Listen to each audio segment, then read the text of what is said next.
Hey, Clint Brown here again, and I'm just still mulling over an article from Brian Tracy. I tend to, I do something and come back and it hits me at a later time, and I want to talk about it again. And in this article, he talked about one of the many things he talked about was what happens in the first 20%. I touched on this in a previous blog post, but I want to kind of touch on it again.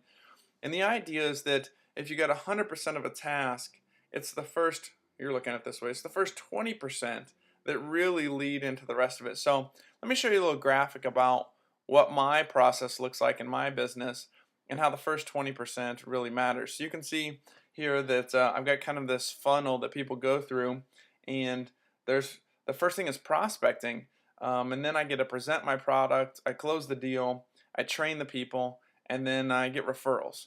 And so I get a really simple process here, but the first 20% is prospecting. And you know what? None of the rest of it happens. None of it happens.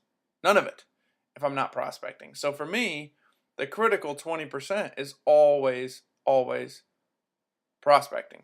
It's the last 20%, the referral and the continuance of it, that might take up the majority of my time, but the first part is prospecting in that critical 20%.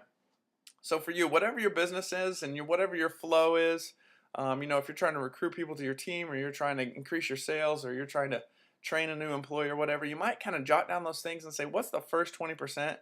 I need to make sure I'm crossing that off my list each and every day, and I'm hitting that, because some of the rest of it will just fall into place. I know for me, when I prospect, then presenting is just a natural outflow of that, and closing is a natural outflow of that, and training is a natural outflow. The other things just kind of happen. But prospecting doesn't just happen, it's the 20% I got to make happen. So, what's your 20%?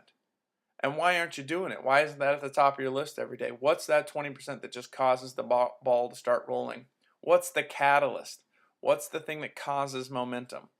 You need to figure out what it is and put it at the top of your to do list and do it every day. Thanks.